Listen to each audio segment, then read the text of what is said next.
right, I'm Chris Avina with American Outdoor News. Today we have an icon in the outdoor industry, Travis T-Bone Turner. Travis, thank you for coming on. Oh man, thank you, Chris. Thanks for having me, man. I really appreciate you inviting me on. I'm gonna have to slip you a 20 next time I see you for all the accolades you said right there. Well, I know we don't really know each other that well. We've seen each other at the shows here and there, but it's really great to really pin you down and get some questions out to you. Yeah, oh, yeah, absolutely, man. My pleasure. This day and age, I guess Corona's done kicked it off. We tend to do quite a few podcasts, and it's always a pleasure to. This is I guess the electronic campfire where we can kick around uh archery and hunting, and well, it's just like sharing deer camp. It is. It is. Now, you are a four-time Georgia State archery champ. Yeah, back in the day, a long time ago, in the '90s, I got lucky a few times and took state championship a couple times. Sure did. Now, you didn't initially take to archery when were first introduced to it.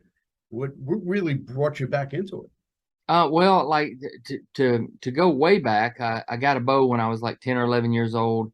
My dad had bought it for good grades, and like so many people, a bow needs to be custom set for you. But for a 10 and 11-year-old kid, my dad had bought me a 45-pound recurve, and it was all I could do to bend the string, 6 or 8 inches. And Sure. basically, my introduction was, man, I'm not strong enough to pull this. There's no way I'll ever be able to do it. And all I did was just aimed and watched the arrow go up and come back down. And it was real short lived. And I had that perception of archery as something that I never could do. But we always go through a pretty good transformation from 10 years old all the way to 18 or 19 years old.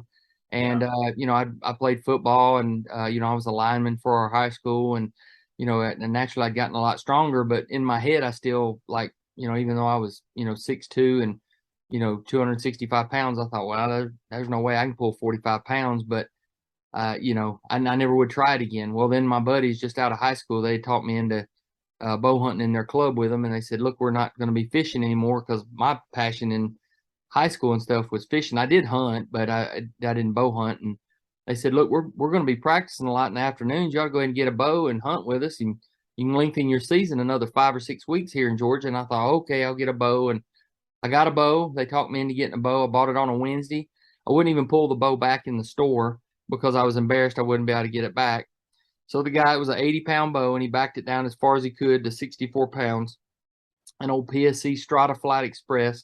I took it home, and he was like, you want to draw it back? And I said, no, I'll just do it when I get home, because I wouldn't want to do it in the store. And I got home, and I said, all right, man, I done spent nearly $400 on this setup. I gotta see if I can pull it. And I give it all I got, and man, I about ripped the wheels off the bow so much. So instantly I was like, man, I'm gonna be able to do this. So I just took to it. I never have been super great in sports or anything like that. And I mean, I played sports, but to say that I was good was an understatement. But I don't know, I guess hand-eye coordination, and I really took to and loved archery. And Yep. from that point on, couldn't get enough of it. Well, it's really a sport that anybody could get involved in. Oh yeah.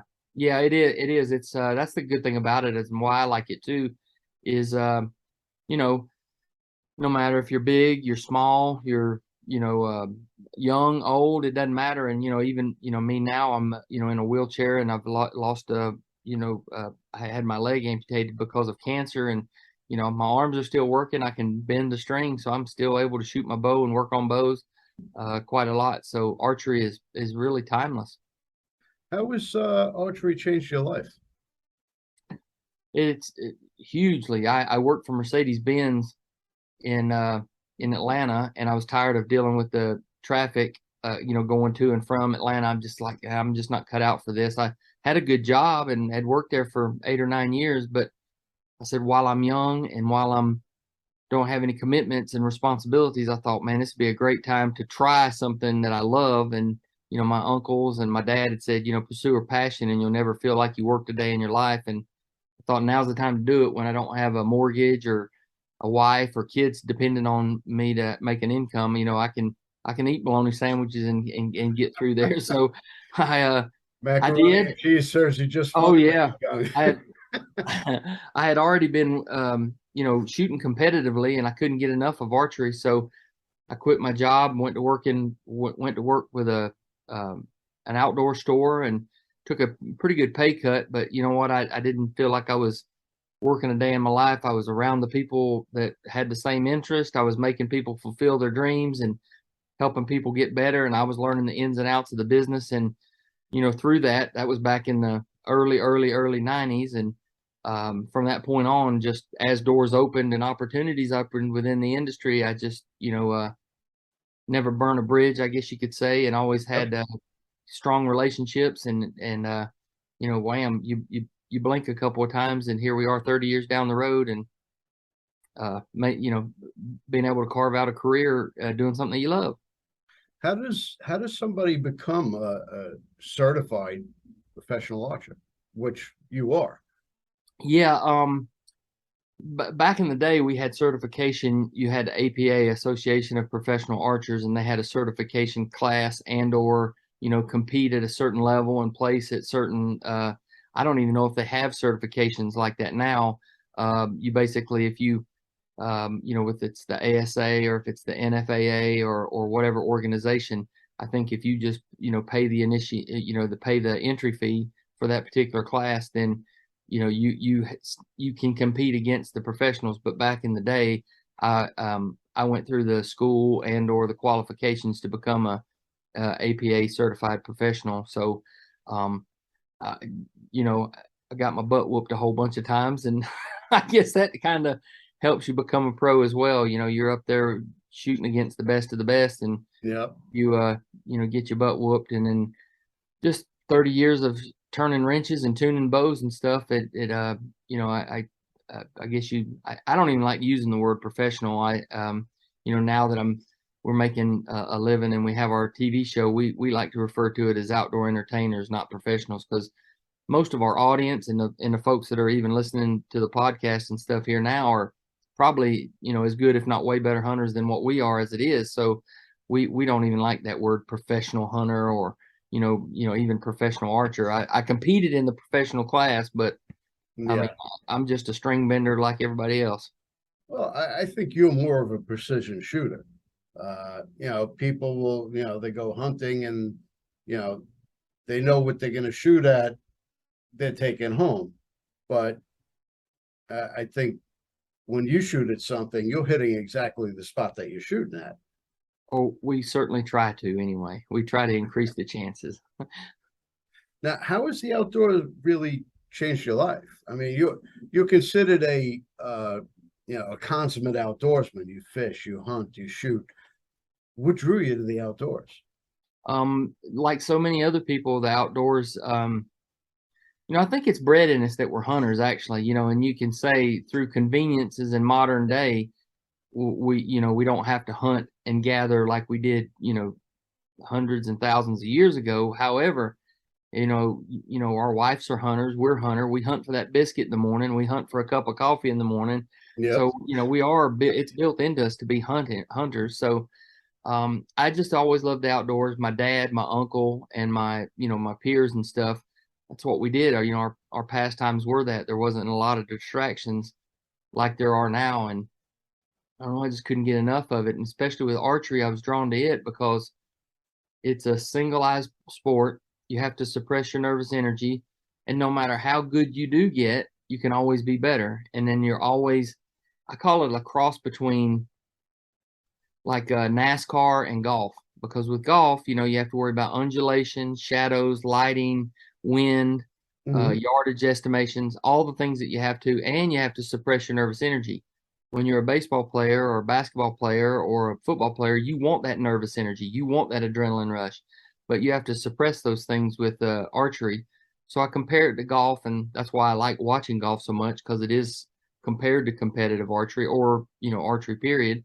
And then it's a lot like NASCAR too because you're always trying to build a better mousetrap, putting weighted inserts in, trying to fine tune your arrow, changing the degree of offset on your fletchings and tuning your arrow rest and tweaking your draw length and poundage and all these type of things are to make it more forgiving and more accurate for you. So to answer that answers, I hope that answers part of your question. And the other thing is, outdoors is being able to make a living at it. It seemed like, I guess I had a gift to gab, so to speak. So, between the help and the opportunities that, like David Blanton, Michael Waddell, Bill Jordan, Realtree had given me as a platform, I guess I resonated to a lot of the people out there, as far as like, man, that big joker, he seems like he'd be a good guy to have in camp, as like-minded as the people that I'm associated with,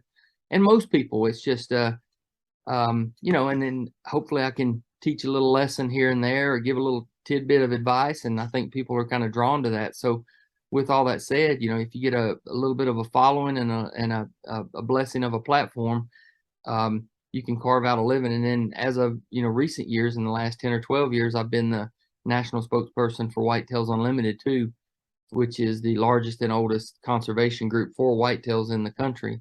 Sure. So I get to do a lot of public speaking, and I get to go meet and shake hands with a lot of folks doing expos and stuff. So, between amongst all that, you get a paycheck here and there, and before you know it, you're making a few house payments, and then, hey, you've paid your dues, and you got yourself a career. Sure.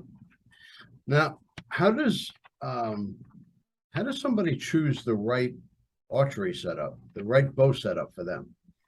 Yeah, so I guess we're speaking to someone that's listening that wants to get into archery, or a beginning archer. They're like, oh man, it just looks so intimidating. I don't know how to get into it. And it's basically like buying clothes, or buying, a tailor made suit.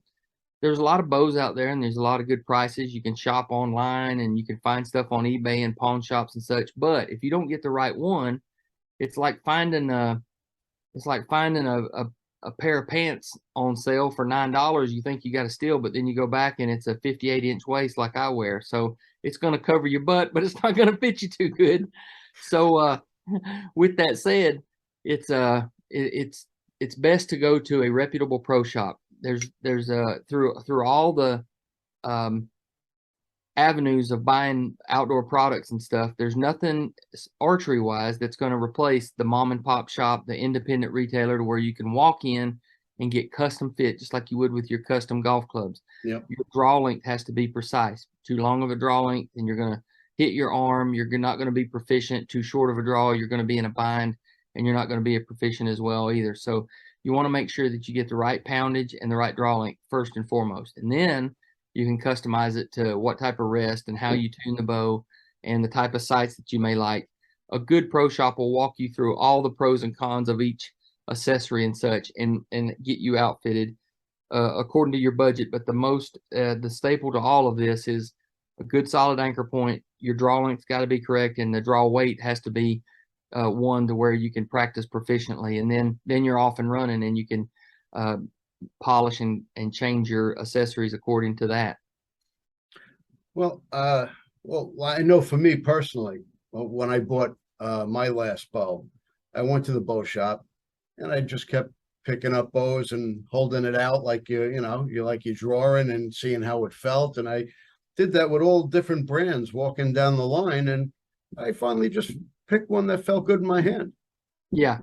And then and not to interrupt you, I'm sorry, but yeah, in a good pro shop, to take it to the next level, he'll let you shoot several ones, because just picking them up is like a handshake, and it may feel good, but you need to actually shoot it so that you feel the bow on the shot, the oscillation of the shot. You need to feel how it feels in your hand, how it aims, and then just to see how the bow feels. And then I hope that the reputable pro shop that you're going to, depending on your application, if you're looking for just a tournament bow, naturally you may want to go with a little longer axle to axle, for more forgiveness. If you're just going to be hunting ground blinds, you're going to want something a little bit more compact.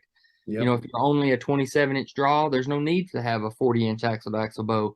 You can get away with a shorter axle to axle bow. So there's a lot of, and it depends on your budget as well. Hopefully they make the right recommendations, and they got a selection for you to try and see which one suits you best.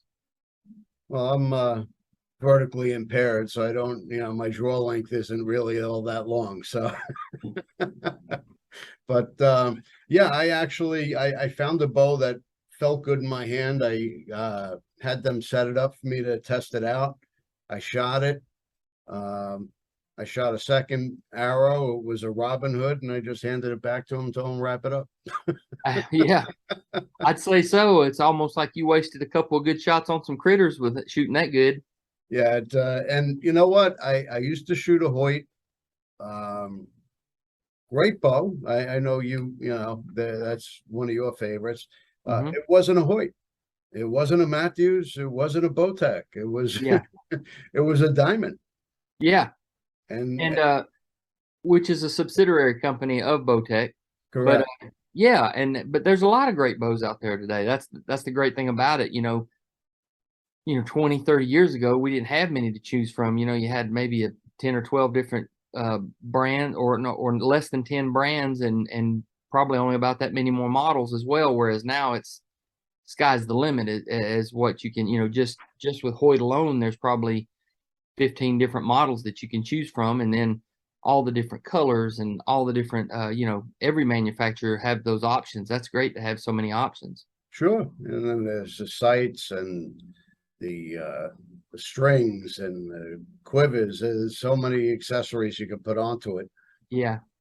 I always recommend, if you're on a budget and you're setting up the bow, to always make sure that you spend money on um, your release and your rest first and foremost. Don't skimp on those two items because a cheap and poorly built rest, a $400 sight's not going to make up for a poor performing rest.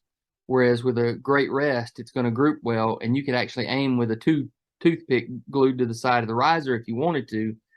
So make sure that you spend your money on a really good rest so that you get consistency as well as a good release so that it doesn't have travel and it's real precision. So, do you prefer drop away or a whisker biscuit for hunting? Either one, honestly. I don't have any. Probably, if the budget can handle it, I lean towards the drop away. It is more consistent and it is more.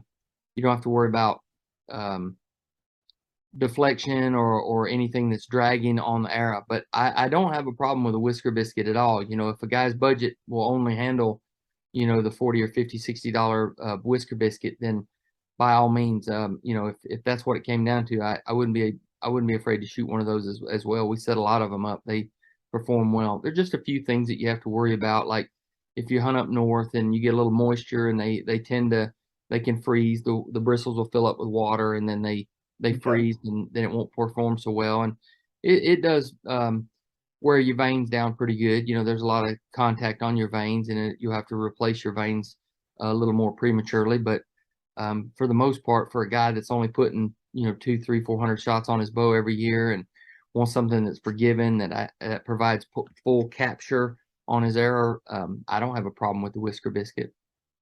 Okay. What about your release? Um, Release, I've worked with the folks at True Ball for, I don't know, 15 or 16 years and had some input on some of the designs of the ones that we're shooting now. There's a lot of good, True Ball is the one that we choose. There's a lot of good manufacturers out there. Carter is another one. True Ball as well as Scott. All three of those make exceptional. Ultra View is one that's up and coming, that's building really tight tolerances, good parts, and really highly innovated. So the biggest thing is the tolerances and stuff. So you can look forward to spending anywhere from probably around $100 upwards to, if you go to a T handle or a back tension style, that you can spend upwards of $200 to $240 on a release. But I yeah. mean, we're still shooting me, Michael, and Nick are still shooting the prototypes that we helped design way back in 2008. So you're going to get plenty of years out of them. I can't tell you how many shots have been fired with my release. Wrist release or thumb release? It's really personal preference. For tournaments, I always shoot a hinge release, a T-handled hinge where you don't actually have a trigger, and that's my for accuracy, forgiveness, and that's my go-to. That's my favorite one. However, it's not conducive to hunting, I don't think. I think a wrist strap is more suited, because sometimes even though you're trying to execute a good push, pull, back tension shot, sometimes that deer doesn't have time to wait on you. If he's rutting and running a doe through the holler and you Yeah. stop him at 30, you need to get the shot off. So I think for the masses, a good, well-built index style wrist strap release is probably going to be the number one. But a lot of people are going to a T-handle release. But, again, that comes down to personal preference. I've been using the same True Ball wrist release for 20 years. Yeah. Yep. It works. I'm not changing it. Yep. You take care of them and they'll last forever. Now, the biggest archery debate for hunting, mechanicals or fixed blades? Mechanicals over fixed blades. Well, it seems like every podcast, especially this time of year, we always talk about that. And, I'm a fan of both. So it's not like one's better than the other, but I like to approach things with a pro and con type of attitude, meaning naturally the mechanicals are going to be more aerodynamic.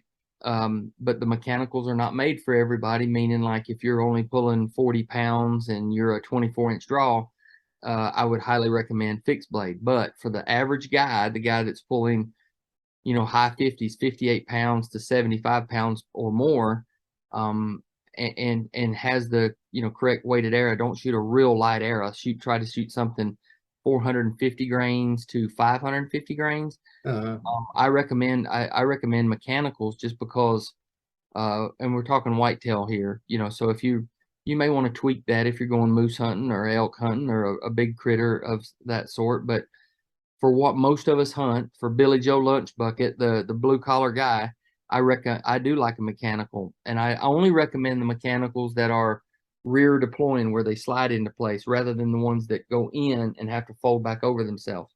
Yeah. It robs the arrow of a lot of kinetic energy, and it also, if you get an angled shot, it can deter the path of the arrow. Therefore, you're losing energy, and then you lose penetration. So, mechanical is my go-to, meaning like it flies accurate because I'm a stickler for accuracy. Accuracy is always going to win.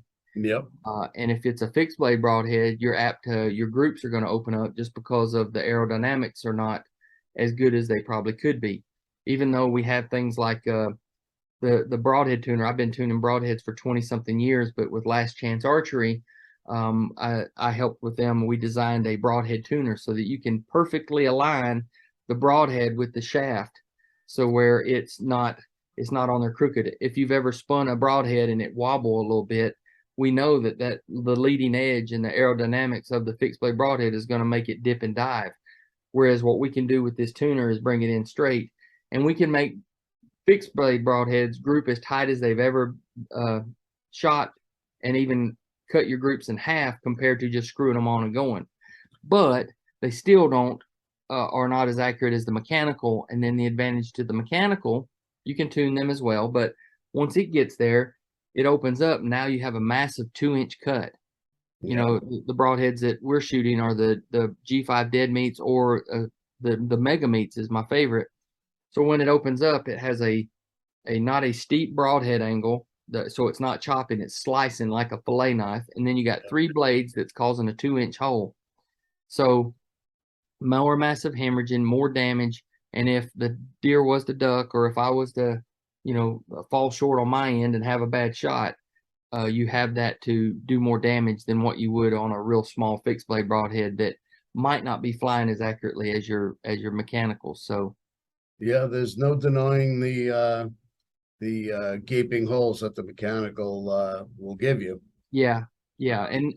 And that's just for, like I said, I wanted to reiterate, everybody just thinks, well, T-Bone said to do the mechanical. I do if you're developing enough kinetic energy and foot-pounds of momentum where you have a good heavy arrow. I don't advise it if you're shooting 55 pounds and shooting a 350 grain arrow. I strongly recommend in that instance using a fixed blade broadhead. Well, at with all of the gear that you're bringing into the woods, what's one piece of gear you can't do without?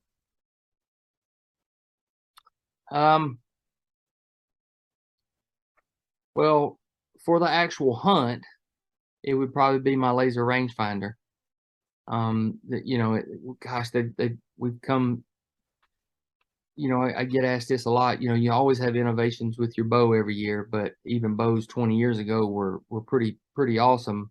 Each year they get more innovative and more innovative. But the laser rangefinder in the last 25 years has been phenomenal and aided in anything. I would say the number one advancement in all of hunting is definitely the trail camera or the cell phone trail camera, just because it gives you so much intel and it allows you to, hunting's not like it was 30 years ago. You can get a menu so that when you're sitting there, you can make a good decision on what deer you may want to take, may or may not want to take, and you can kind of see if you're having problems with, your does or your deer. Like I've got one deer that I've been posting on social media here lately.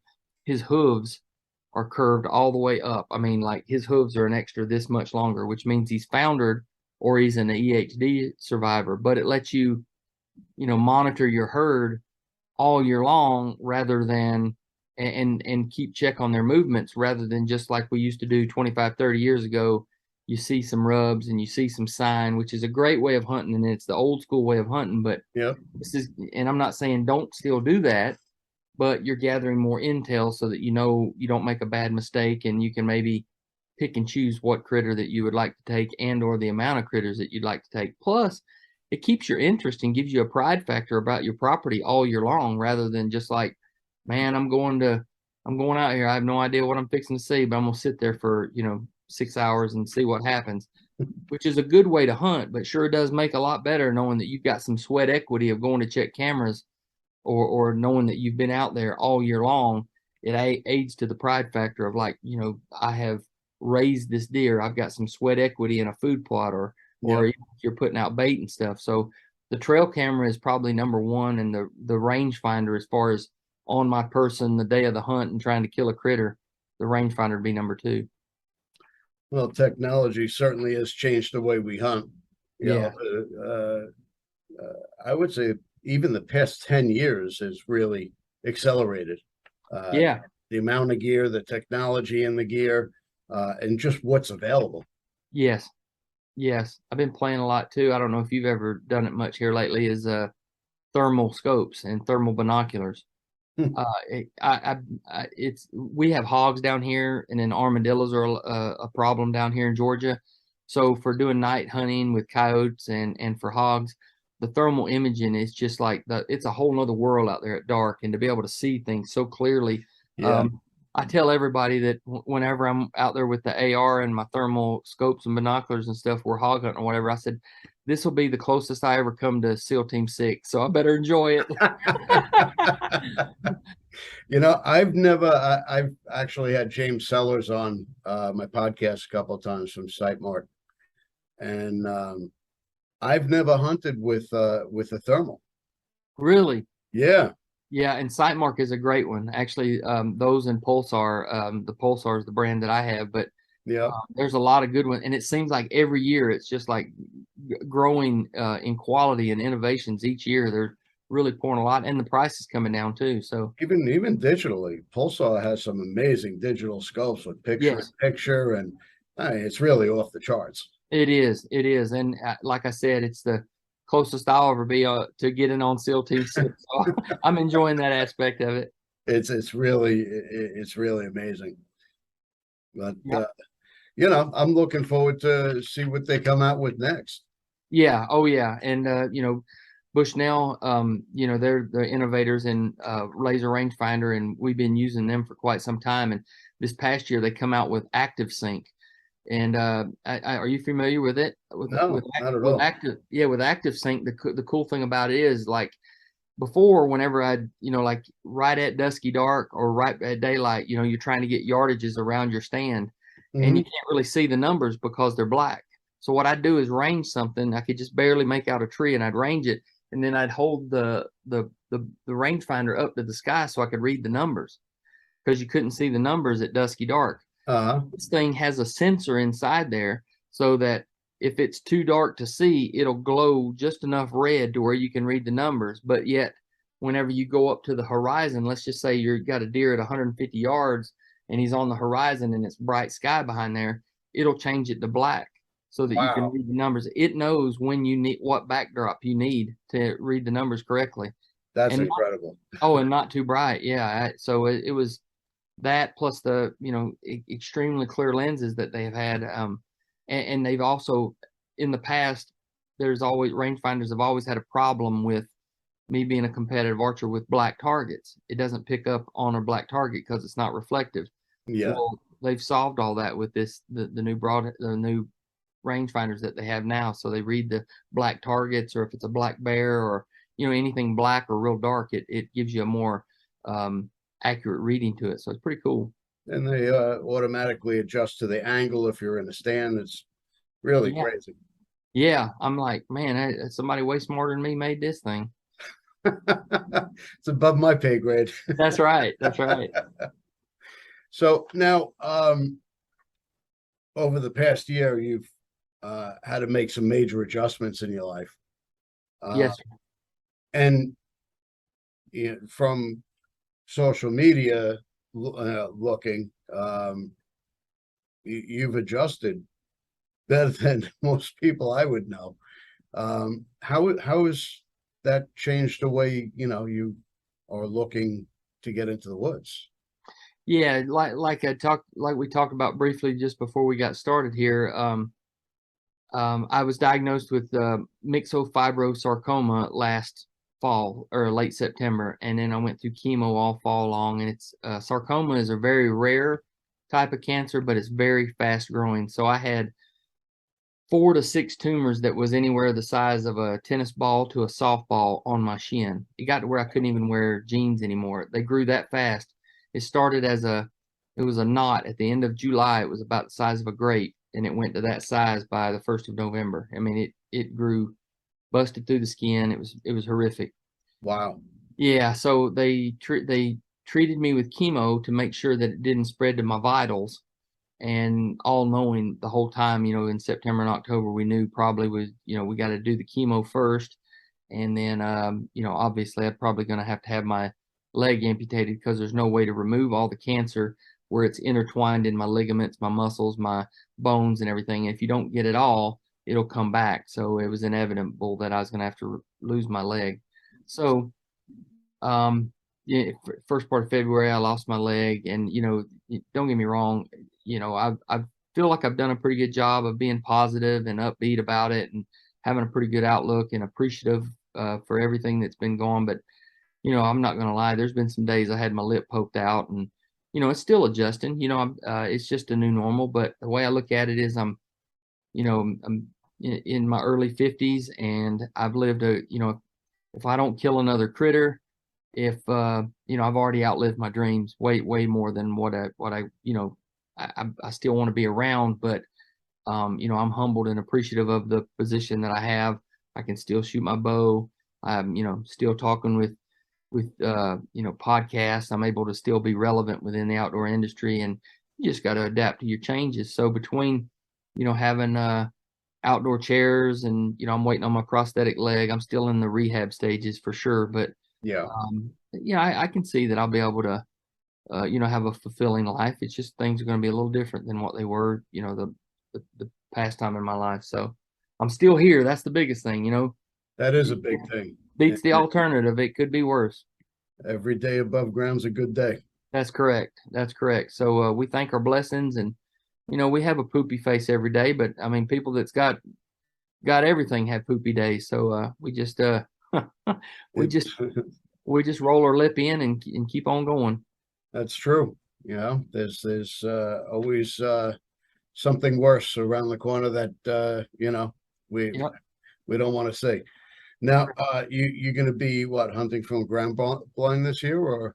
Yeah, I'd like to think that maybe. I mean, I don't want to overshoot my goals, but definitely I'd be ground blind. Whether you brush in a blind, or I can take a pop up and walk in the back door. I got a walker that I can get in there. But I'd like to think that maybe if I get decent enough on a prosthetic leg, I know it's going to take some time to get used to it, but maybe I could just one leg limp up like a redneck blind, or maybe a ladder stand again in the future. But hey, like I said, if all it is ground blind from here on out, I mean, I, I I have no problems with that. I mean, I've killed a lot of critters off the ground, so I don't have a problem with that at all. Well, we're looking forward to what you have ahead of us. What is in the works as far as this coming season for the shows? Yeah, actually, I just got word yesterday. Nick killed a huge mule deer out in Utah yesterday, so we've already started there. Yep, and normally I would go to Kentucky, but this year I'm focusing right here at home. I got Georgia. I got several farms here in Georgia I'll be hunting. So we've been working real hard on trying to dial in some deer around here. Also my place in Kansas. I hope to go to Kansas. I drew a Kansas tag. And then if I go to Kansas, I got a place to hunt right across the line in Oklahoma. So maybe I'll bounce over there, and I think we got a place lined up for Texas. So if I was to do those 4 states, Oklahoma, Kansas, Texas, and then Georgia, I will consider this year a success, still being in the rehab mode. So we'll just have to see how it goes. That's still a pretty active season. Yes, yeah, yeah. But even if I just do Kansas and Georgia, that'll be fine by me. But I'm definitely gonna be out there, um, hopefully making a few deer legs quiver. Well, it's great to hear, and we're looking forward to see what you have in store for us. Oh yeah, absolutely. I appreciate you taking the time to speak to us today.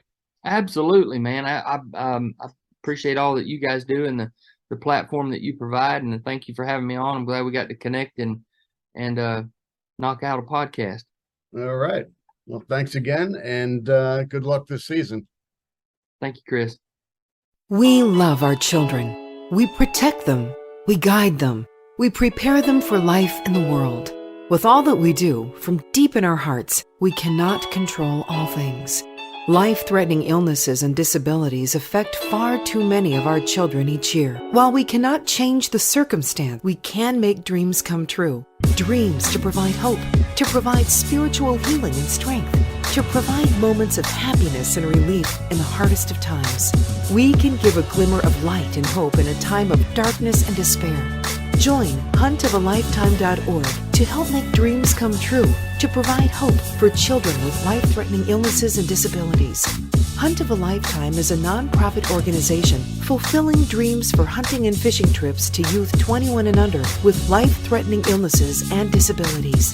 Visit huntofalifetime.org to learn how you can make a difference.